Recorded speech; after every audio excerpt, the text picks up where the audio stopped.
Hey there, Joe, your mortgage pro. Just wanted to give you a quick update on some common misconceptions about refinancing your mortgage. Whether it's time to do it or not, the choice is really yours, and it's up to you to decide what's best for you and your family or your situation.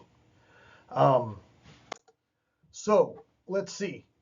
Do you need a significant drop in interest rates to refinance?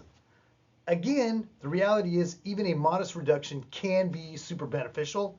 It just depends on if you're trying to shorten the term, you're trying to shorten your payments, or drop your monthly payments. Because obviously, when you refinance, if you're going from maybe you have 25 years left on the mortgage and now you got 30 years again, you are re-amortizing. But if you improve the cash flow, you utilize that cash flow, talk to your advisor or whatnot, it could be beneficial for you. You might be switching loan types. Maybe you're in an adjustable loan and you need to get into a fixed.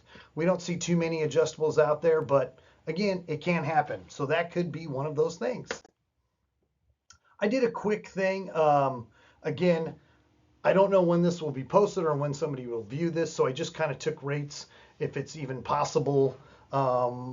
If you had to wait, like maybe you're at a 7 or 7 1/4. I used a bigger loan size, so it kind of shows that it can be beneficial. Sometimes smaller loan sizes won't make that big of a difference, honestly. And it depends on how long you've been paying into the loan, because as you know, or maybe you don't know, the first 5, 6, 7 years of a mortgage, you are mainly paying the interest.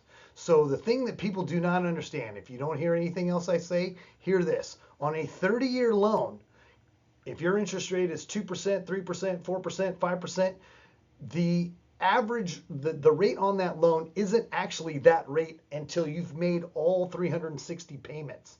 So again, from the start to the end, then that's when you've paid that interest rate. In the first 3, 4, 5, 6, 7 years, you are paying mainly interest. The banks always skew it one way or the other so that you're paying a lot of the interest. That's how they make up that money. Kind of makes sense, don't it? Anyway, so here's an example on a $750,000 loan. Maybe it costs you $5,000 to refi, because there are always costs. Whether people tell you there are or not, there are always costs associated with refinancing. So I just kind of threw in a generic number of $5,000, and let's say you could get 6.375. I don't know if that's possible today, but I'm just throwing a number out there because it's almost a full percent lower than where you're at. The monthly payment would go down $406. That might be a decent amount of savings for someone. I don't know. Everybody's situation's different. But again, if you did that, you could save X amount. If you didn't do that because you're like, I'm waiting for rates to drop, that's the whole point of this illustration here, is that what are you trying to get? Well, let's say you had to wait 12 months, 14 months, I think is what I put in this example, because rates were going to be right under 6. You knew it. You had the crystal ball and it told you that it was going to be 5.99 in 14 months. Well, if you did that, obviously your total monthly payment would be lower at that point, but there is a cost for delaying because you weren't saving the money right now instead of waiting the 14 months. So there's that. And what if the rates don't go that low? Anyway, just something, food for thought. Here's another kind of thought process out there. Refinancing is too expensive. Define expensive. It's really the opportunity cost. The reality is closing costs always exist, regardless of what someone tells you. Now, you can get appraisals waived sometime if you've been in the property a long enough time. No one can guarantee that. You've got to run the scenario and see if there's enough what we call loan to value, meaning you've got enough equity in the property. There's enough information on your house, your mortgage, to where an appraisal could be waived. That could save you some money. But typically, most lenders will allow you to roll in all those costs. So you just have to compare what the costs are versus what your monthly savings are. Kind of makes sense, doesn't it? Here you go. You can only refinance with your current lender. Your current lender would like you to think that. I know we say that sometimes, but the reality is you are free to shop around for the best rate. Just note that sometimes over shopping, kind of like that cost of waiting, might mean that you might miss out. I always say go with who you trust. On any given day, any lender can beat anyone else. That is a fact. Because let's say you lock in with lender A, but the rates actually dropped in 2 weeks. That lender B could actually now be lower, even though lender B might have said they were higher on the day that you locked with lender A, and vice versa. So again, food for thought. Refinancing is a long and complicated process. Yes, if you make it that way. Just joking.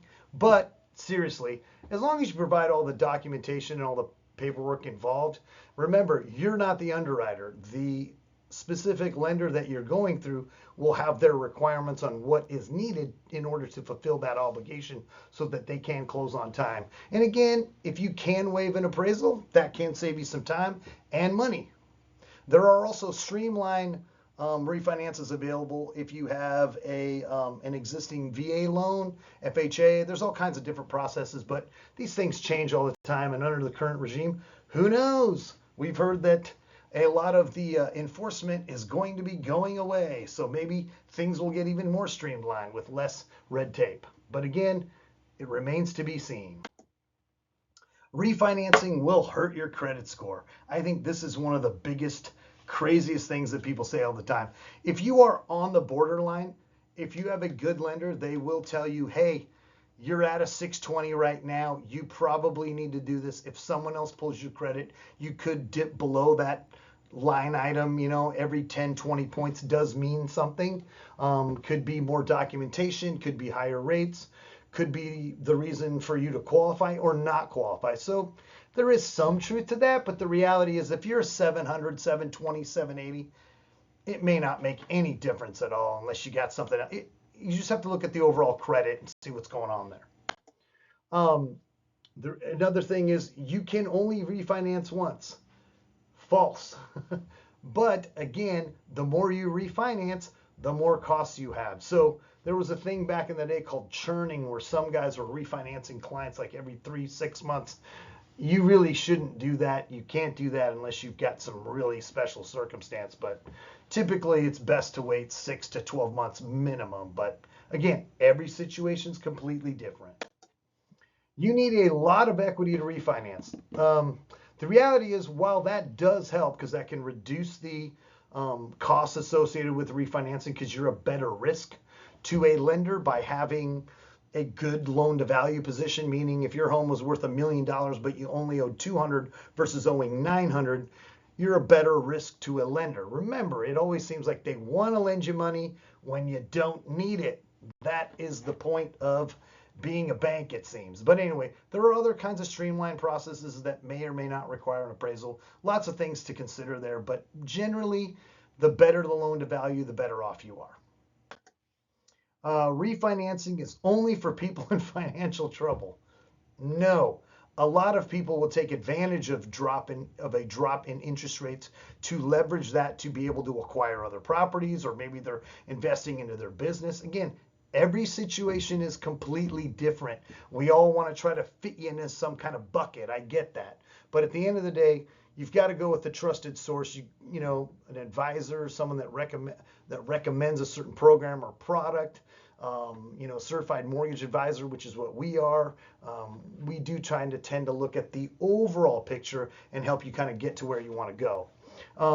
Saving money is always a good thing. Cash flow is always a good thing. But again, it may not be worth it to refinance. And we've told plenty of people that as well. We do believe in trying to stay with what you got, if that makes sense. You shouldn't wait for the perfect time to refinance. Again, if you have a crystal ball and you can tell me exactly when that is, please call us, text us, email us. We would love to know that. We do watch the trends, we watch the market, but there is no one that can tell you with exact certainty exactly when the best time to lock in or refinance.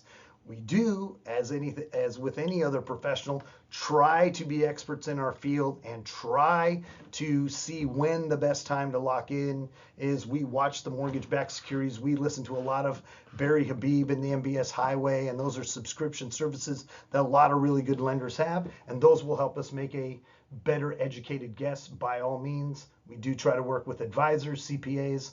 I think all of that does come into play when trying to figure out when the best time to refinance and if it makes sense for you as well. Let's see, what's another thing that I saw out there on the internet? Refinancing is always the best option. Again, every situation is different.